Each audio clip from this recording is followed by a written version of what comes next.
आज के इस वीडियो में मैं आपको एक्चुअल डेली रूटीन के बारे में बताना चाहता हूँ। एक्चुअल डेली रूटीन यानी कि हमारा जो वास्तविक रूटीन है, अर्थात मैंने जो आपको वाक्य लिखाए हैं वो एक नॉर्मल रूटीन के हैं, कुछ नॉर्मल सेंटेंसेस जिनको आप रट के थोड़ी सी आप हिम्मत प्राप्त कर सकते हैं। लेकिन उन 15-20 वाक्यों से कुछ होने वाला नहीं है, वो तो सिर्फ एक प्रसाद है। भोजन आपको धीरे धीरे ग्रहण करना है। तो उस भोजन के उदाहरण के रूप में मैं आपको ये एक्चुअल डेली रूटीन बता रहा हूँ, तो किस प्रकार आपको एक्चुअल डेली रूटीन की प्रैक्टिस करनी है। अब वो कैसे, वो आप देखिए। जैसा कि नोटबुक आप के पास में है तो आप देख लीजिए। पहला वाक्य जो मैंने आपको लिखाया था, आई wake up at 5 o'clock, I wake up at 6 o'clock, I wake up eight 7 o'clock, जो भी आपका टाइम है। तो यहाँ पे जो आपने पहला वाक्य लिखा है, उसके बाद आपने सीधा सेंटेंस लिखा है, then I brush my teeth और then I clean my teeth. ये जो सेंटेंस आपने लिखा है, अब आप ये देख सकते हैं कि उठने के बाद हम तुरंत ब्रश क्या करते हैं। उठने के बाद तुरंत ब्रश, यानी ब्रश तक पहुंचने में भी तो हम बहुत सारे वाक्यों को यूज़ करना सीख सकते हैं। तो वही कहलाता है एक्चुअल डेली रूटीन। जैसे ब्रश करने के बाद सीधा आपने सेंटेंस लिखा है, आई टेक टी, या फिर I take a cup of tea, a glass of milk, ये लिखा आपने। उसके बाद सीधा आपने लिखा I take bath, I take shower, after then I wear my school uniform, जो भी। तो इन सेंटेंसेस के बीच में भी बहुत सारे ऐसे सेंटेंसेस हम बना सकते हैं, और वही तो एक्चुअल डेली रूटीन कहलाता है। ठीक है, तो आप देखिए, जैसे आपने पहला सेंटेंस लिख दिया है वेकअप एट 5 o'clock, उसके बाद का सेंटेंस ये होगा कि आप खाट से खड़े होते हैं, बिस्तर से खड़े होते हैं, then I get up from my bed. लिखिए आप ये सेंटेंस।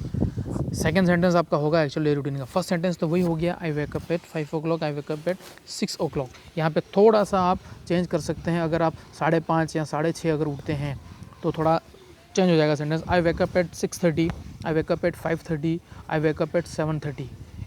6:30, 5:30, 7:30, इनके बाद में आपको फिर ओ क्लॉक बोलने की ज़रूरत नहीं है। ठीक है, अब उसके बाद आप खाट से खड़े होते हैं, then I get up from my bed, ये आप लिखिए, then I get up from my bed, get up from my bed, लिखिए आप।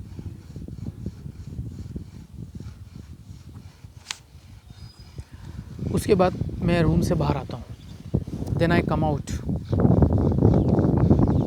From my room. अब यहाँ रूम भी बोल सकते हो, या फिर मेरे बेडरूम से बाहर आता हूँ। उसके बाद then I go near wash basin, या फिर वॉशरूम। हो सकता है आपके ब्रश वगैरह वॉशरूम जो है वहाँ पे स्टैंड हो, या वॉश बेसिन जो होता है वहाँ पे स्टैंड हो, तो वो आपका ये सेंटेंस होगा। Then I go near wash basin, और then I go near washroom, I go to washroom. जो आपको सेंटेंस अच्छा लगे वो आप लिखिए।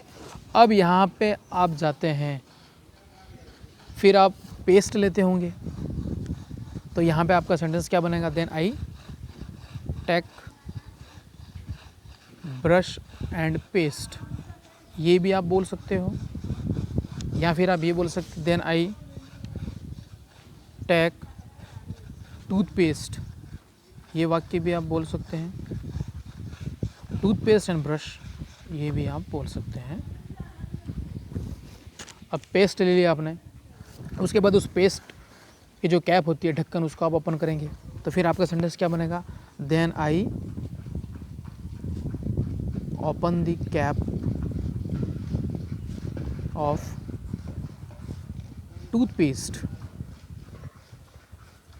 या फिर then I open the cap of paste. अब यहाँ पे किस पेस्ट को आप यूज़ कर रहे हैं वो अलग चीज़ है। अब आपने कैप ओपन कर ली, उसके बाद आप उस पेस्ट को उस ब्रश के ऊपर लगाओगे, then I apply paste on brush, ये भी आप बोल सकते हैं। या फिर then I take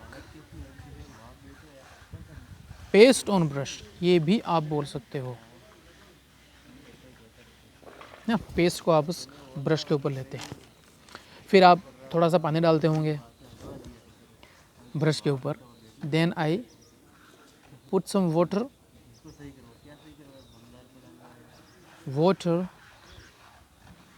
on paste या ब्रश, दोनों भी सेंटेंस में आप कोई भी बोल सकते हो. उसके बाद फिर आप ब्रश करते हैं. Then I brush my teeth, या फिर then I clean my teeth. तो एक्चुअल डेली रूटीन के अंदर अब आप देखिए, डेली रूटीन के अंदर आपने पहला सेंटेंस लिखा था आई वेकअप एट 5 o'clock 6 o'clock. उसके बाद सीधा आपने लिखा then I brush my teeth. अब आप ये देखिएगा कि आपने इस सेंटेंसेस के बीच में कितने सारे सेंटेंसेस सीखे हैं. ये होता है एक्चुअल डेली रूटीन. नेक्स्ट वाक्य नेक्स्ट वीडियो के अंदर बने रहिए साथ में. धन्यवाद. जय हिंद.